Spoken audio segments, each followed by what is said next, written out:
After a week of full-on racing, lots of chances for the baroudeurs, starting to get slim pickings for the sprinters, that was all about to change. The Stage 8 got itself ready. The fast men knew their duty. It would have to be at the end of 171 kilometres, destination Laval. Back-to-back sprinting days then, and the green jersey and its points very much to the forefront of people's thoughts. Only moments away before the start of Stage 8, a day for the sprinters. Tadej Pogačar looking resplendent, back in yellow, but the feeling today, well, there's a lot of nervousness amongst the sprinters. They've got heavy legs after a few very, very difficult days, but this sprint, everybody agrees, is going to be very, very complicated. The key word of the day today is all about momentum and leaving the sprint, because it's uphill, till very, very late. But everybody is focused, everybody is nervous. This should be a thrilling finale, but quite an unusual one as well. And so to one of the flattest stages on this year's Tour de France. A small climb, just 1 point up for grabs, categorised for destination Laval, with a very light northeasterly wind just blowing in to possibly just cool us down. Boy, do we need it a little bit. Temperatures, well, rising up to 32 Celsius, so that breeze had its work to do. And a storm potentially at the end. A very technical finale. We just wanted to keep our fingers crossed for everybody today. How would it pan out? Let's find out.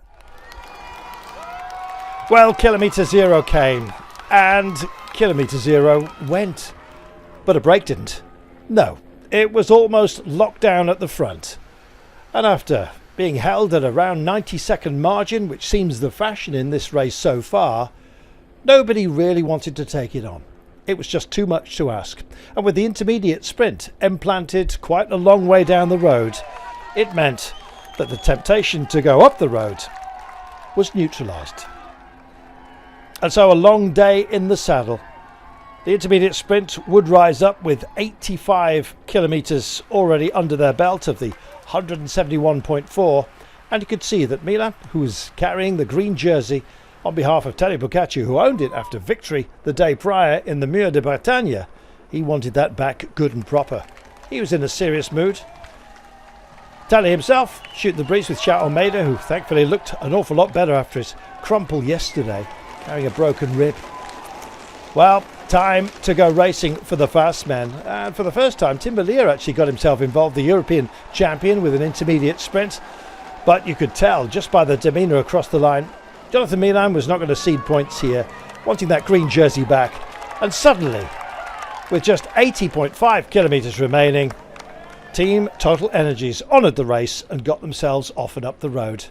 Everyone else thought, well, let's hold that margin, but really we're thinking about the finale itself.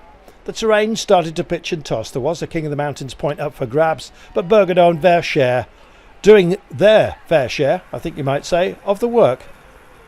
Meanwhile, time to shoot the breeze. After looking very serious at the beginning of the day, João Almeida, the pain of his cracked rib perhaps easing. Others, well, they were starting to taste the asphalt, I'm afraid. So many have done the same. This time, turn of Marc Soler. Well, the two up front were doing their best to buy some favours in the combativity award for the day. No chance of that being struck out with their efforts.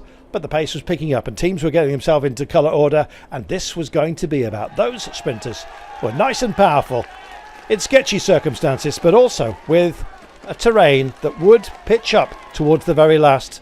3 roundabouts very, very late on would also cause consternation. How on earth would they muster it at pace with a grind to the line? Our two breakaway riders up the roads kind of split the duties between them. Ultimately, though, they were going to get wound in. This would be a sprint finale. It had been on the cards from the very start. And who could deny the peloton? Having worked so hard, of course, over the opening 7 days of this race, a puncture for Tim Merlier, potentially neutralising his full drive for the last. We would see how he picked it up. Still time to recover. Getting himself back in and ready to go racing. And I've got to tell you, so were we after a very long day in the saddle. Back-to-back sprinting days. It was about to get very active indeed. Who would triumph? Let's find out.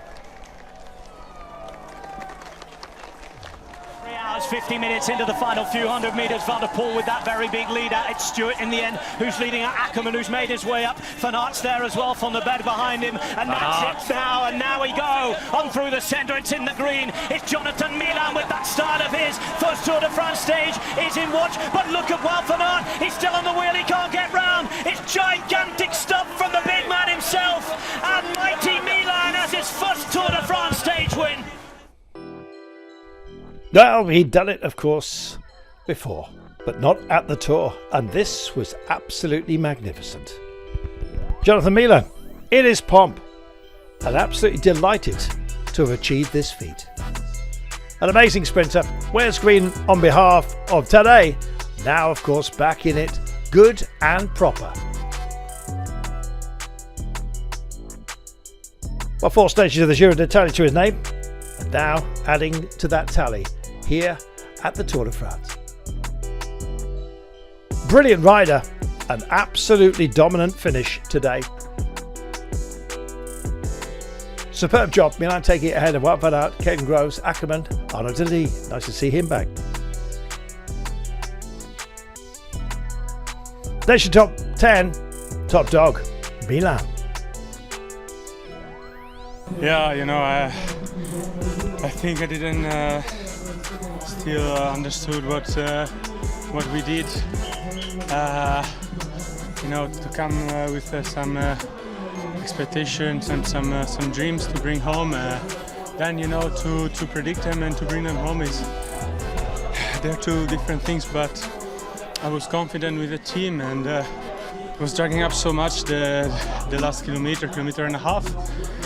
I know that I had to wait as long as that I could, but yeah, I like this kind of finals. Was really happy for the work that we did.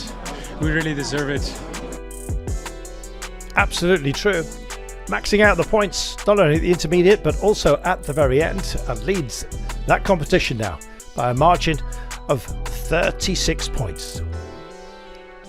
Job well done. He's got another chance, of course, to Châteauroux tomorrow. As far as the overall is concerned, Tadej Pogačar still safely in that yellow jersey by a margin of 54 seconds ahead of Remco Evenepoel. That unlikely to change as we go sprinting to Châteauroux tomorrow.